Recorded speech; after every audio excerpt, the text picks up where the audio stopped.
আলহামদুলিল্লাহ। আমরা কিছু কম্বল বিতরণ করার জন্য অসহায় পরিবারগুলো খুঁজে বের করে নিচ্ছি। তো এই বাড়িটি দেখে বোঝা যাচ্ছে এই পরিবারটিও সম্ভবত অসহায়। তো চলুন আমরা দেখে নিব কি অবস্থা। আসসালামু আলাইকুম। ওয়ালাইকুম সালাম।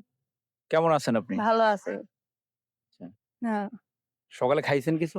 এখনই খাইলাম। কি খাইলেন? ভাত, কি দিয়া?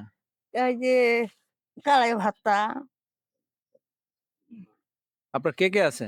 হ্যাঁ, কে আছে আপনার? বেটা আছে, বেটা বউ আছে, নাতি আছে, আচ্ছা, আমি আছি। আচ্ছা। হ্যাঁ, আপনার খাওন খোরাক কে দেয়? বেটায় দেয়। বেটাই দেখশন হ্যাঁ, করে? আচ্ছা। দেয়। আপনার ছেলে কি কাজ করে? ওই যে আখড়া কামও করে, অন্য কাজও করে। যখন যেটা পায়? যখন যেটা পায়। আচ্ছা। হ্যাঁ। এক কথায় চলাফেরা খুব কষ্ট হইতেছে।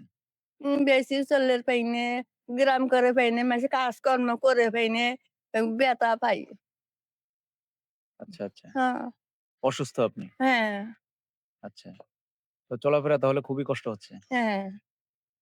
তো আমরা ইতালি প্রবাসী আলমগীর শরীয়তপুরী ভাইয়ের পক্ষ থেকে আপনার জন্য এক পিস কম্বল নিয়ে আসছি। নেন। আপনিও ভালো থাকেন ভাই। আপাতত এক হুম, পিস কম্বল দিলাম আপনাকে। হ্যাঁ, ঠিক আছে? আমরা হ্যাঁ, চেষ্টা করব ভবিষ্যতে হ্যাঁ, আপনাদেরকে আবার এসে অন্য কোনো সহায়তা করার জন্য। হুম। এটা আমাদের চেষ্টা থাকবে। আচ্ছা ভাই, তো থাকুন। আমাদের ইতালি প্রবাসী আলমগীর শরীয়তপুরী ভাই, যিনি সুদূর ইতালিতে থাকেন। তো সে কিছু অসহায় পরিবারের জন্য কিছু কম্বল দিয়েছেন বিতরণ করার জন্য। তো হ্যাঁ, আমরা হ্যাঁ। গ্রামে খোঁজ করছি যে আসলে এরকম অসহায় কারা আছে। যার কারণে আমরা প্রত্যেকের বাড়িতে আসা। আহ খুবই কষ্ট ভাই, আর কিছুই নাই।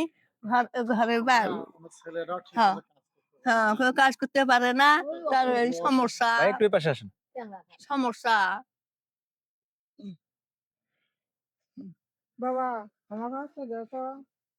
কাজ করতে পারে না বা। আসসালামু আলাইকুম। ওয়ালাইকুম আসসালাম। ভাই কেমন আছেন? আলহামদুলিল্লাহ অনেক ভালো আছি। আচ্ছা। আল্লাহর আপনার বাসা কোনটা? আমার বাসা পাশেই। পাশেই না না? কথা নাই। উনি তো একেবারেই অসহায় যা বললেন। একবারে আমাদের গ্রামের মধ্যে ওনার মতো অসহায় আর কেউ না। আচ্ছা। উনি অনেক ওনার একটা ইয়ে ছিল, উনি মারা গেছেন। চার দিনে আচ্ছা, পাঁচ ওনার দিনে একটা হাতে ছেলে, চলে যায়। একটাই ছেলে, উনিও তেমন কর্মিক না। হ্যাঁ, আচ্ছা। উনিও দাঁতে অনেক অসুস্থতায় ভোগেন। হ্যাঁ, কিন্তু আচ্ছা, টাকা পয়সা চিকিৎসাও করতে পারেন। তো আচ্ছা। উনি অনেক মানে অসহায় আর কি। আচ্ছা, তাহলে চিকিৎসাও করতে পারতেছেন না? আসলে টাকা পয়সা তো সাথে তেমন নিয়ে আসি নাই। না বা, তো তারপরও দাঁতের গোড়ার ওনার বিশুতে থাকে বা, এর আগে কাজকর্ম করে পায় না।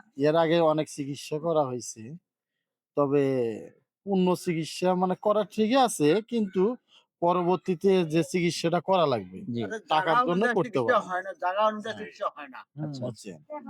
তো টাকা না হলে তো চিকিৎসা চিকিৎসা হয় হয় না। না। তারপরে উনি অনেকটাই অসুস্থ। তো মাঝে মাঝে এমনিতেই ছোটাছুটি করে দাঁতের ব্যথার জন্য। উঠে ছোটাছুটি যায়, করে। উঠে যায়, উঠে যায়।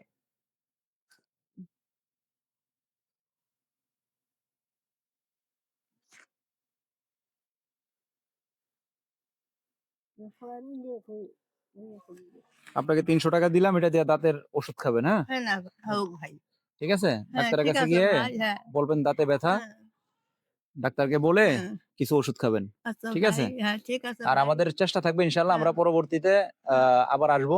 হ্যাঁ। এসে দেখি ইনশাআল্লাহ বড়ভাবে কিছু করতে পারি কিনা। হোক ভাই, তোমরা আপনার ভালো নাম থাকে, নাম একটু লিখে ভালো নিয়ে গেছি। থাকো। তুমি একটু ঘুরে দেখাও, এই যে এখানে যে হুম। অনেকেই আছে, একটু ঘুরে দেখাও।